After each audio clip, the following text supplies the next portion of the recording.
এইটা Bishnupur tourist লজের gate. এই যে বাইরে বোর্ড দেওয়া আছে, welcome to Bishnupur tourism property. আর এইখানটা ঠিক উল্টো দিকে পাঁচিলটা দেখা যাচ্ছে, পাঁচিলের ওই পাশেই বিষ্ণুপুর হাই স্কুল, এই অঞ্চলের খুব নামকরা স্কুল। আর পাঁচিলের ভেতরে বিশাল বড় একটা মাঠ আছে, যেটা স্কুলের প্রপার্টি। শুনলাম 25 থেকে 27শে ডিসেম্বর এখানে বিশাল বড় মেলা হয়। আর সেই মেলার মানে মেলা দেখার জন্য প্রচুর মানুষের ভিড় জমে।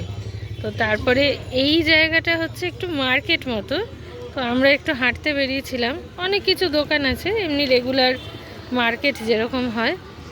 আর সেইখান থেকে এগিয়ে এসে এই হচ্ছে আমাদের হোটেলের এন্ট্রান্স। এইখান থেকে বিশাল বড় প্রপার্টি এটা, মানে আমরা যে দীঘা শান্তিনিকেতনে গেছি সেইখানকার থেকে এই জায়গার প্রপার্টির মানে আয়তন অনেকটাই বড়।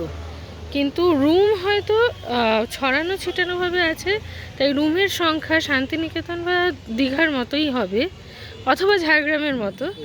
কিন্তু পয়েন্ট তো মিসই করে গেল, কি দরজাটা ভাঙা নয়। ও হ্যাঁ, এই যে দরজাটার এরকম, এটাই নাকি এখানকার বৈশিষ্ট্য। এটা ডিজাইন, এটা কিন্তু ভাঙা নয়। আর বাদবাকি প্রপার্টিটা বিশাল বড় এরিয়া জুড়ে, পুরোটা দেখাতে গেলে ভিডিও অনেক বড় হয়ে যাবে এবং কেউ হয়তো ধৈর্য ধরে দেখতে পারবে না। তো এই সোজা গিয়ে আমরা চলে যাব বাঁদিকে গিয়ে রিসেপশন পড়বে। আর এই বিল্ডিংটা হচ্ছে অ্যানেক্স বিল্ডিং, এটা পরে তৈরি হয়েছে। এখানে দোতলা আছে। আর এই যে সোজা লম্বা বিল্ডিংটা দেখা যাচ্ছে, ওটার তলায় হচ্ছে রিসেপশন, মানে এটা একতলা বিল্ডিং অ্যাকচুয়ালি। তলায় রিসেপশন, আর সেখান থেকে ঢুকে গিয়ে আবার বাঁদিকে যদি যাই তাহলে পরপর অনেক রুম রয়েছে। তার মধ্যে একটা রুমে আমরা রয়েছি। ওই রিসেপশন লাগোয়া যে বিল্ডিংটা, সেটা পুরোটাই গ্রাউন্ড ফ্লোর, ওখানেই রেস্টুরেন্ট রয়েছে। আর এই সোজা যে রাস্তাটা চলে যাচ্ছে, এখান দিয়ে ভেতর দিকটা গেলে বিশাল বড় প্রপার্টি আছে। সেখানে কিছু আলাদা নতুন করে তৈরি হওয়া বিল্ডিং আছে, কটেজ আছে কিছু, এবং কুকুর আছে।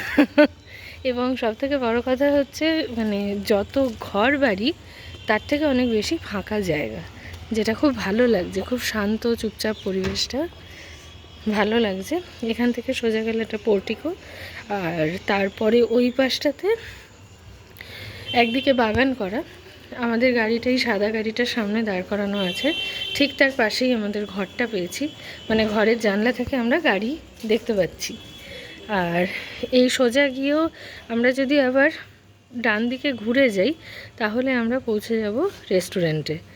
মানে এই বিল্ডিংয়ের পোর্শনটা পুরো গোল করে ঘুরে রয়েছে, কিছু ঘর এই পাশে কিছু ঘর ওই পাশে, এরকমভাবে সাজানো। আর জায়গাটা আসলে এরকম। এটা কিন্তু আপনারা যা দেখছেন পুরোটাই সামনের পার্ট এই হোটেলের। প্রথমে ঢুকেই মানুষ যেটুকু দেখতে পাবে সেটুকুই। এর বাইরে আরও অনেকটা পার্ট আছে যেটা পেছন দিকে। আমি আর সেই দিকের ভিডিও এখন করছি না, কারণ এখন রাত হয়ে গেছে আর প্রচুর গাছপালা, ওখানে গিয়ে দেখতে ভালো লাগবে না।